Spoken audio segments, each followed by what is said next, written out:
he's really in trouble. And that's what I call sort of the first impression of the substatement. The second impression, you have to recognize the intention to make up that plan cannot happen without the application of the transits to make up the act. In other words, you have a nice academic plan, but you don't implement it immediately. You're going to build a plan together. So now I want to direct your attention to this first statement, first bullet. First impression, as I call it. And to do that, I want you to read some comments made by Napoleon that have bearing upon those plan and action statements. This is Napoleon speaking.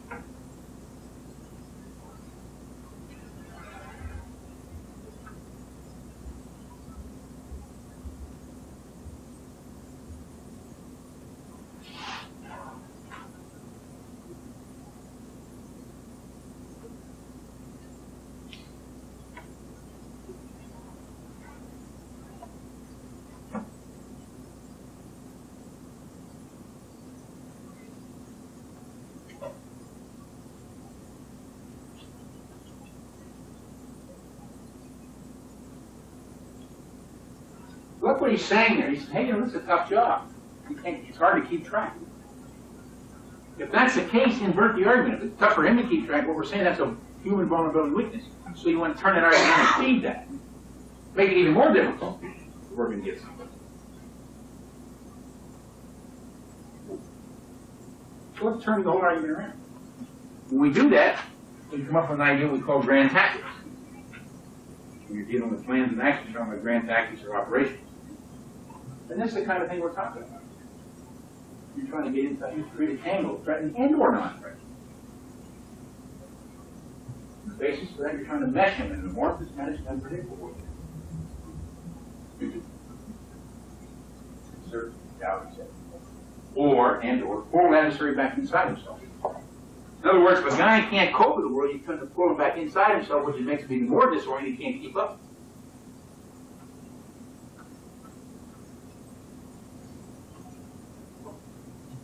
Literally pull him back inside himself.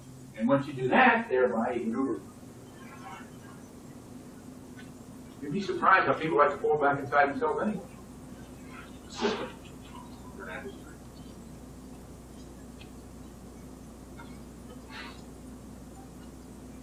Okay? Let's go to the second impression, where I made a comment about transient speed and the intention. You want to state it this way, transient under the action, speed, and intention. We stated all these before, probe and test, employ variety, etc. But look at underwrite, sever his moral ties, disorient, subvert, disorient, disrupt, etc. You're doing all these things, here's what you're trying to pay off. And the key words, they're either explicit or implicit in these statements. If you tie this together with this, then you can look at what I call the generalized strategy. And your strategy. This leads to what I call your strategy.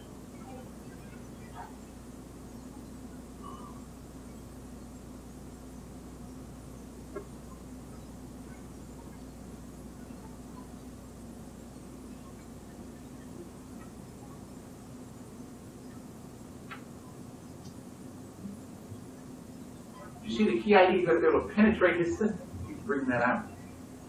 Go all the way back to Sun Tzu and work forward. How many times people won't say it? They're all talking about offense. Well, offense is nothing. The key idea is to penetrate, get inside his system. His mind, his time, his space, or his moral, mental, physical being.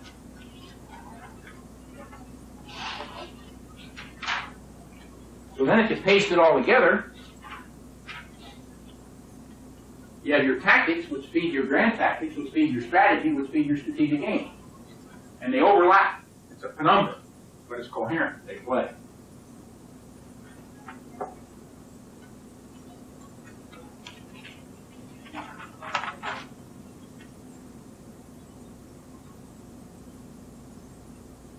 You see them all. You see how they all play together. Another way of thinking about it, what I call an alternative portrait, or as they call it at the bottom, an alternative portrait of ruins. It's not to pull somebody apart. That's one way to think about it. Showing the other ways you stay loose.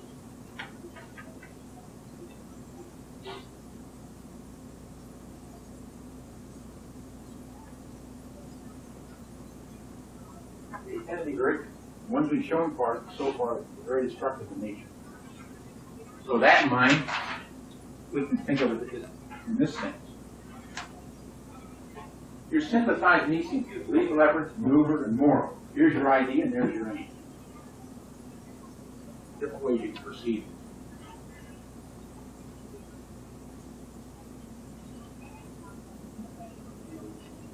Now, you're talking about political campaign. Remember earlier we talked about something in terms of you wanted to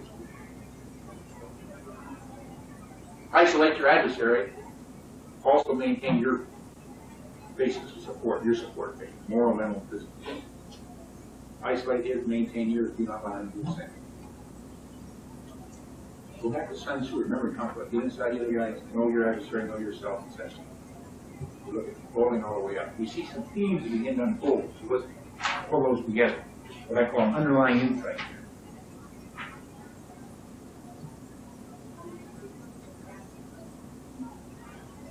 Unless you can penetrate his moral, mental, physical being, sever those bonds that permit him to exist in organic form. But why should you throw the towel? You won't. You're very good.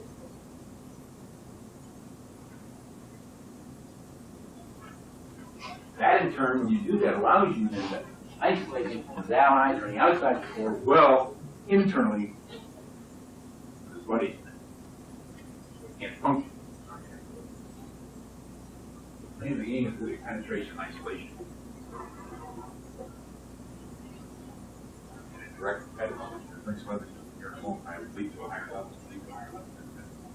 And if you look at this, and you go all the way back, just reflect upon everything we discussed today, all the way back to Sun Tzu, you just see a theme merge in. Okay? Raising a rather interesting question, which related to something you asked earlier. How do we connect these notions with the national goal?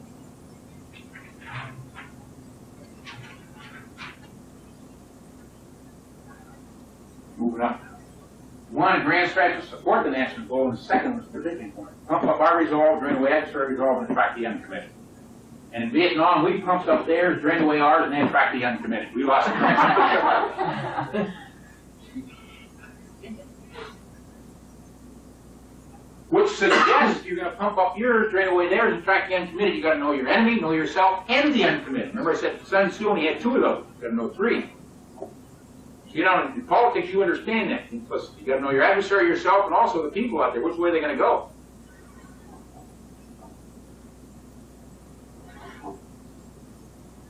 End conflict on favorable terms. Obviously, there are. Ensure that peace terms do not provide a base for unfavorable future conflict. Now, these things are easy to say. They're hard to kind of put together.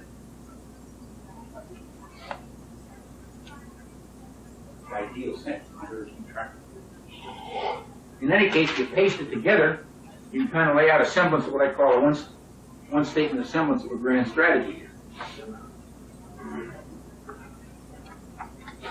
We amplify our spirit of strength. Now, if you're in a military sense or a nation state sense, you're talking about political, economic, socially, etc. You're talking about strength. But at the same time, in the basis, I'm going to get there. So if you're an ideologue or ideologue, whatever you want to call it, start filtering stuff to this imprint you've got in your brain, probably going to hurt you.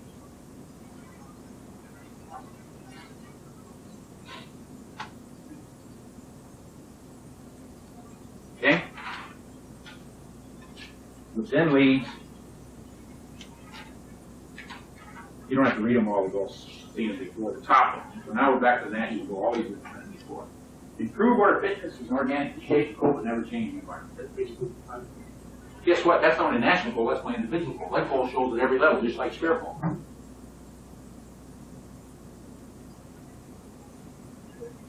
But the point I'm trying to bring out here, these upper 2 tend to be what I call, tend to be constructive in nature. Whereas the bottom 4 here tend to be destructive in nature. The upper 2 can operate over a longer time horizon, the bottom 4 over a shorter time horizon.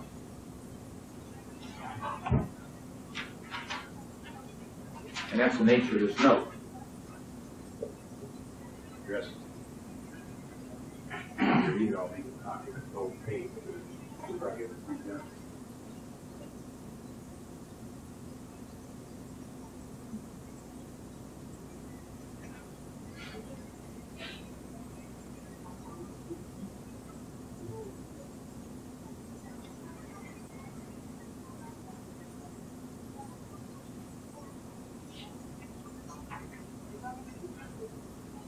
Think of it this way as an example. If you go in and you take a country, let's say a country, for example, spent many years building up its defenses and collapsed in a few weeks. Well, those citizens can be irate at their meeting and say, we spent all this, the whole thing caved under, so you've got a lot going for you as a conqueror. If you behave, if you misbehave, you lose it all.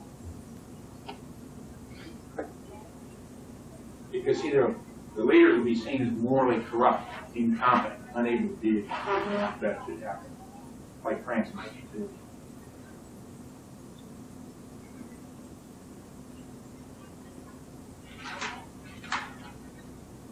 But if you misbehave, see, where Hitler really lost the war was primarily through transportation.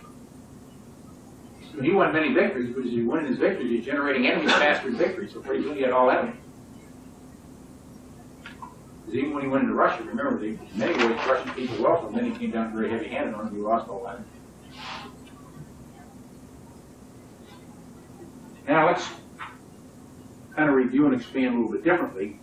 I want to go into something here, and then we're going to we'll leave our sentence. Let's read that chart.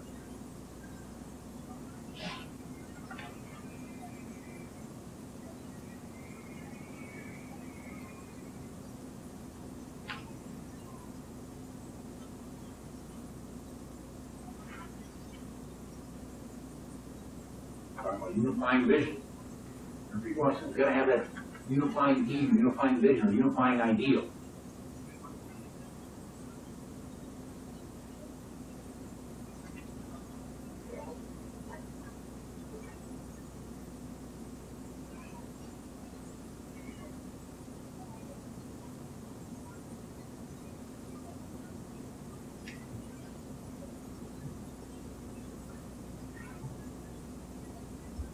If you can get something like that, you've got really a lot going for you.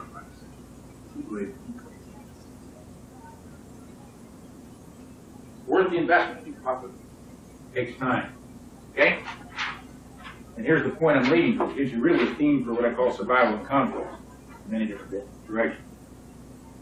Basically, what we're talking about here, unifying vision, a grand ideal or overarching theme that individuals as well as society should shape and definite, yet offers a way to expose adversaries' flaws. If you can do that, boy, you really got something. And that's where the Marxists were strong for so long. They had a so-called utopian ideal. In the meantime, they're making capitalists look like a bunch of jerks and then taking over the world. What was one of the most significant events out of World War I? The establishment of the first communist state. World War II permitted what? The expansion of communism. They gained both ways. They should love both world wars.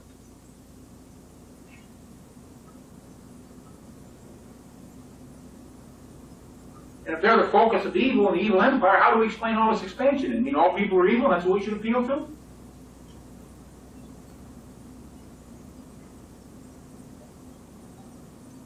gotta think about it. And then, of course, ingredients needed to pursue that vision. These kind of things. There's your basic aim. Now, we've got a problem here. If you tend to be this way, you tend to lose this. If you have this, you don't tend to have that. The Russians and Hitler had this kind of stuff, but they weren't able to do this. We seem to be able to do this, but we can't. We have a hard time getting that. In other words, those are hard to put together, is what I'm trying to tell you. But if you can get an external state, a compelling external state like we had during World War II Hitler, then you can have both this and this. In other words, if something's really perceived as a menace to your society, I don't care what it's of, other society, or something is floating over you, you really make that compelling. That's a block.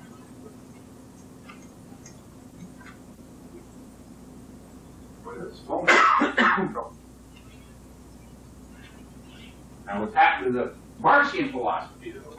See, they had no track record. before there's any communist states, there were no track record, all these ideal statements. Now there's track records, and have a lot of problems. And we can expose those problems. Instead of saying they're just evil and it's all right, but you want to say, hey, wait a minute. Start laying it out. Do it in a very powerful way. You got a lot of problems. We can leverage that enormously. Should. But do it in a way that you're on high ground. Always don't do it the way you're down in the sewer. That's not so good because then you hurt yourself. Very important. Okay. I'm going to skip the application a lot of time, and I'll go right to the wrap-up. You can read it.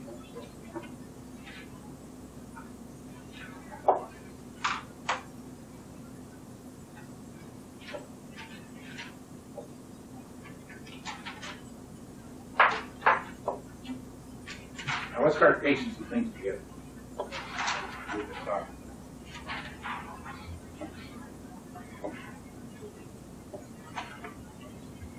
Start going out there. Piecing things together.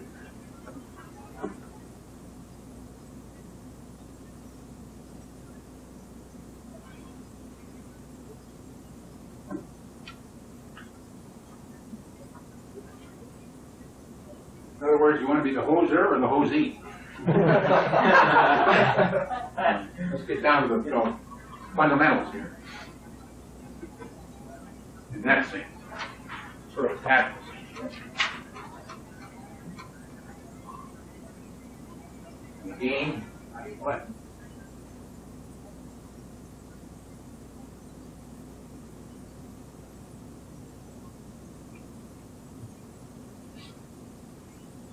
Now, when you sever his moral bond, in a sense, with the new things I'm looking at, when you penetrate a system, you do certain things, he causes himself to sever his own moral bond. In other words, where he starts violating some of those ideas. Not only internal, but external to his allies.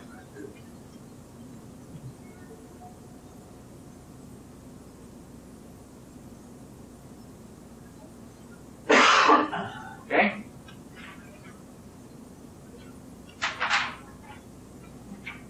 Now I want you to read this chart and I'll make some comments on it. Some implications surrounding these things. I'll make some comments on that. Know what I'm saying in a tactical sense, in terms of multidimensional interaction. They suggest a spontaneous, synthetic, creative, rather than a step-by-step, analytical, logical, and discrete.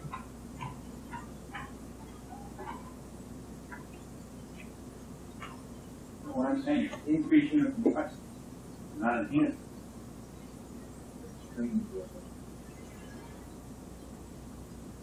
You know how I define complexity?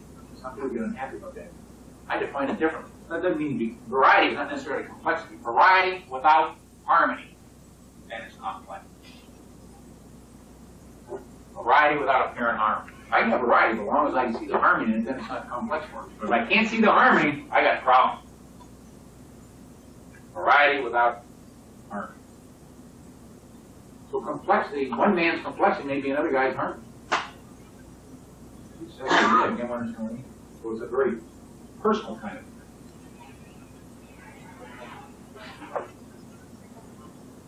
In the strategic sense, we want to use that variety of low rapidity, so it makes it very difficult. The other guy can't read what we're up to, can't keep up. So basically what we're saying, up here, we're trying to pump up, we're trying to reduce our friction in our time in order to cope with things. Down here, we're trying to pump up our adversary's friction and increase his time so he can't cope. In other words, we want to get a mismatch of friction and time. So we get that leverage, make it difficult. And what I'm suggesting here, if you start setting up very complex arrangements, in other words, where you don't have that harmony with that variety, then you got a problem. In other words, can you internalize those relationships that you set up? If you can't internalize them and there are many out there, you've got a problem. You know, just like when you drive a car, there's a lot of complex things you do, but you don't have to think about it. You do it. It's complex unless you see the harmony. But once you put it together, it's not complex. So can you set your organization up so people just naturally do it? It operates in a very harmonious way without having to be explicitly detailed. In other words, those implicit connections are gone to effect. Okay, with that in mind,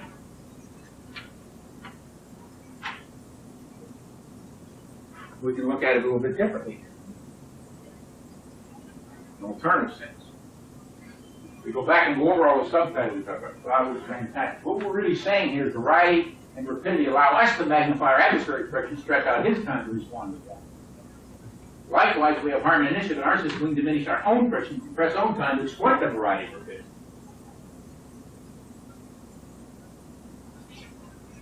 So all together, you paste all together, all four of these together, it allows us to literally pull our adversary back inside himself. He can't go, can't stay on top.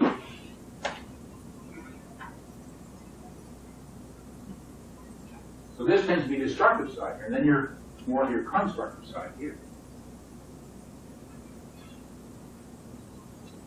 Remember, you always want to keep in mind, you find a destructive effort also, if you just don't do destruction, you want to always build up the support toward yourself. How many people here read Col Boyd? Some of you people did. Well, he laid out in his book one an interesting thing where he said, look, if you're looking at society, think of three components in society: the government, the armed forces, and the people. Not bad. Now, if you think about, in this sense, if you're going to put a coup d'etat on somebody, all you're doing is trying to replace one government with another. If you're talking about blitzkrieg, you're working against the armed forces and the government. If you're working about guerrilla warfare, you're primarily working on the people. You're trying to siphon away from the government and armed forces, so they got nothing to work with. Of course, that's politics also. You're trying to siphon the people away from your adversaries. You get the votes, he doesn't. You get in power, he doesn't. Same game.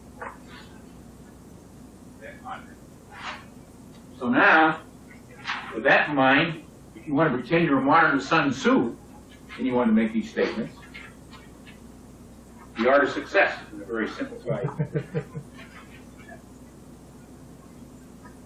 way of looking at it.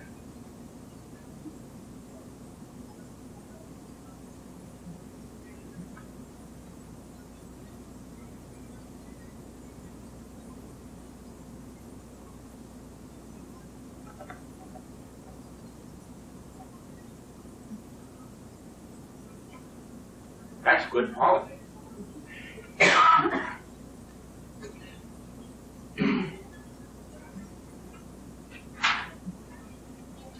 Now let's go to the epilogue and then we'll finish up. This is the last part.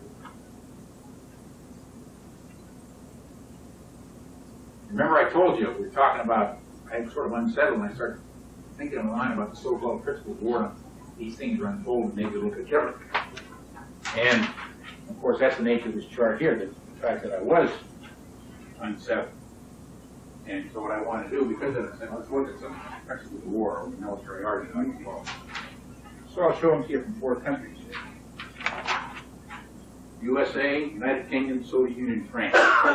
You don't have to read them in detail, leave hard copy. The key thing is, though, USA and United Kingdom are quite close together from the Union. Soviet Union is a bit different, plus the Soviet Union has so-called mobility and temporal speed. And the French only have three: contract efforts, actual forces. The point is they're all different. And Germany doesn't have any, but didn't. I know they have some now and on. So let's critique them.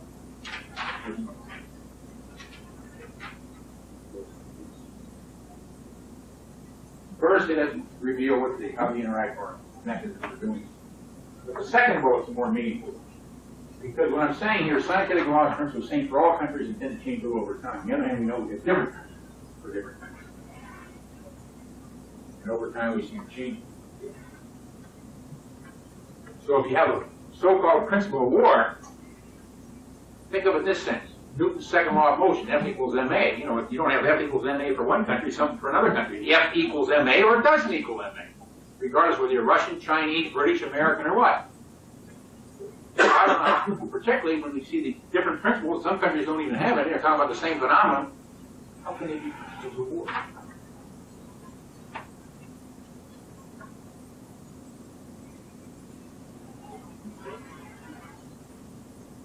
So this would suggest what I'm saying, they're not principles. Then there seems to be some kind of a laundry list or checklist people are trying to keep in mind, whatever it is. I don't know. But certainly not principles. So really don't stand back. But maybe there's an alternative possibility.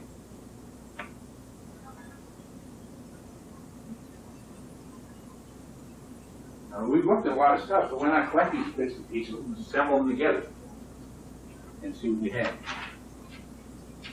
And here's some things we looked at, just a condensed list.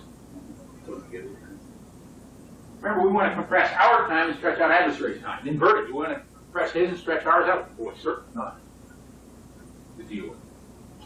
We want to generate these unequal distributions and basically gain that moral, mental, physical, whatever the word is.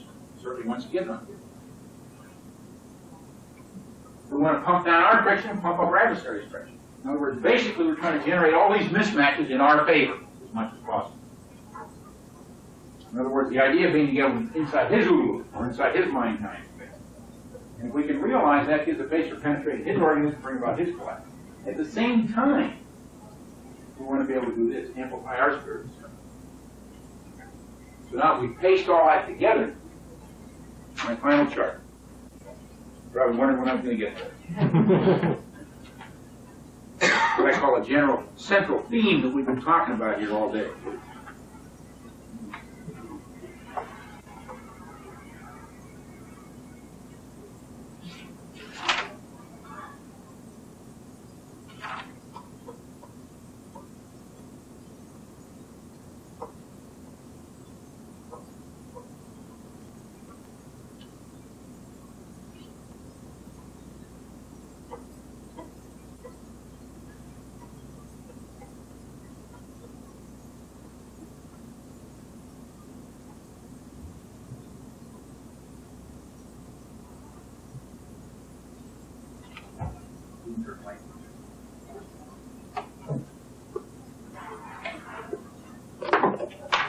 Took longer than normal because I was digressing things that are introducing some other notions. That is it. Are there any questions? Got a comment? You talked about how maneuver in moral conflict is better than the attrition conflict. But I think